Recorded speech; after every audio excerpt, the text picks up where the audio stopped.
Summer holiday will start soon enough, and that would be a good time to camp. While camping, you might notice how amazing the night sky without so much light pollution is. Stargazing is quite fun after all, especially if you know what you are looking at. That's why some people become stargazers. However, the stargazers that we're gonna talk about are not exactly gazing at stars. People find stargazers to be interesting due to how they look, but trust me, they are more interesting than just the way they look. So, let me bring up the question. What exactly is Stargazer? Stargazers are fishes, bony fishes to be precise. They are ray-fin fishes, and to be a little bit more specific, they are teleost. By the way, so far, this still encompasses the majority of extant fishes. Oh, and so far, I didn't use any specific taxonomic rank for any of the groups because there are so many versions of fish taxonomy classification. You could find a different taxonomic rank placement for these groups on each article you might stumble upon. I suppose ichthyologists still haven't reached a consensus after all these times, which is understandable considering how complicated the systematics of fish could be. Oh, and the uncertainties are not even over yet. Some articles place stargazers in the Perciformes order, which is the biggest order of fish, by the way. It was considered a waste bin taxon at some point. Some species had been moved away after several analyses, and yet this order is still the biggest order of fish. But anyway, some other sources placed stargazers in the Labriformes order, together with the wrasses and other related fishes, which traditionally belong to the Perciformes order. I typically revert to worms when talking about marine species, and worms listed stargazers in the Perciformes order, so at least for the sake of this video, I'll also list them as members of the Perciformes order. But anyway, stargazers themselves are all members of the Uranoscopidae family. Uranos means sky, just like the Titan with the name, by the way, pretty easy to remember. Meanwhile, Scopus basically means to see or to look, and so their name basically means those who look at the sky, aka skygazers. And guess what's in the sky? Well, a lot of things, but stars are there. Hence their common name, stargazers. They got this name because their eyes are oriented upwards. Hence, they are, quote unquote, gazing at the sky all the time. There are several genera in this family. Worms listed 8 phalid genera. Some of these genera are also named after the same thing basically. Astroscopus means stargazer, Selenoscopus means moongazer, and yeah, that's basically it I suppose. Ichthyoscopus means fish gazer, which is not a sky object. Pleuroscopus means sight gazer, which I'll talk about later. Xenocephalus means weird head. I think Geniacnus means pure jaw or maybe pure face. And I'm not sure what katetos means, but stoma means mouth. So yeah, all of them have scientific names that are talking about their head. Well, not exactly, but kinda, which is quite something. While Geniacnus, Pleuroscopus, and Selenoscopus each only has one species, the other genera have multiple species. So all in all, I would say Stargazer is a relatively diverse group of fishes.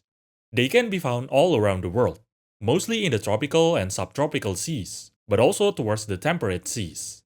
Oh, and this distribution data is not exactly representative of their actual distribution, because this is based on individual observation.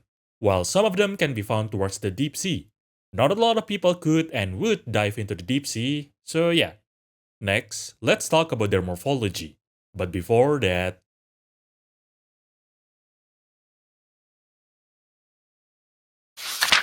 stargazers could vary in sizes. Some of them are moderately sized, only around 20 centimeters long. Meanwhile, some of them can be quite big. The giant stargazer, Catetostoma giganteum, are known to reach 90 centimeters long.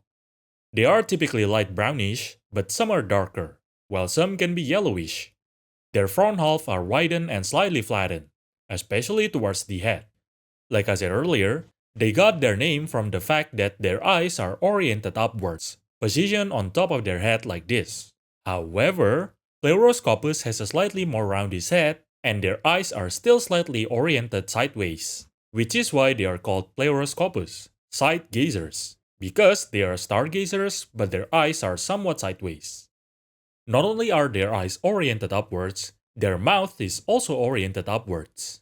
They have a big and wide gape lined with many sharp teeth. Some have moderately sized teeth, while some are, well, like this. I suppose this kind of thing is what many people find creepy. You know, the long and thin teeth, like the ones in some deep sea fishes. Oh, and that creature in Iron Lung, I suppose. But actually, those kinds of teeth are more often than not just used as a trapdoor, preventing the prey from escaping, not a weapon to shred or something like that. But anyway, some stargazers have exceptionally noticeable nostrils because they are encircled with ridges, both the front and rear nostrils. Oh, and yeah, if you didn't know, many fishes actually have two pairs of nostrils, so four instead of two. Stargazers have all the fins that most fishes have, but the orientations are quite unique. Their pectoral fins are positioned slightly lower. The pectoral fins themselves can be quite wide when spread. The pelvic fins are positioned forward, located beneath their head, which is quite unique among fishes, but not exactly exclusive to them. Their dorsal and anal fin are quite long. They also have a moderate caudal fin. Naturally, all of these morphological traits correlate to their ecology, so let's talk about it. Like I hinted earlier, while some stargazers can be found in shallow waters, some of them can be found in the deeper ocean. But still, all of them typically stay near the bottom. They do use their pectoral and caudal fins to swim, but they are not exceptionally good at it. Most of the time, they burrow. Their fins are that way because they are mostly used for digging the substrate, and stargazers are very good at it. They can burrow quickly. Their coloration helps them in blending with the substrate. When burrowing, most of their body is underneath the substrate except the top of their head, and that's exactly why their eyes and mouth are oriented upwards on top of their head. They can also protrude their eyes to help them observe their surrounding. And yeah, this is how they spend most of their time. When trying to ambush their prey, they can use their tongue as a lure. Some species could also use the fleshy part of their mouth to do so. When a prey approaches, the stargazer will pounce and swallows the prey. They are generally carnivores that will eat whatever animals that they can swallow. I mean, they are ambush predator after all. They couldn't exactly afford to be picky eaters with that lifestyle. One of the more unique things about them, at least in my opinion, is how they have electric organ. More specifically, only those in the genus Astroscopus and Uranoscopus have it, and perhaps not even in all species. Unlike other electrogenic fishes though, they don't have electroreceptor organ, which means they couldn't sense their own electric discharge. Hence, they couldn't use it for electrolocation or communication. So yeah, less sophisticated than other electric fishes, but having a stun gun is already quite neat, huh? They could use it to electrocute their prey when ambushing them, or they could also use it to defend themselves from predator. Or you know, a curious human for example. Another interesting fact is, Astroscopus and Uranoscopus have different kinds of electric organ.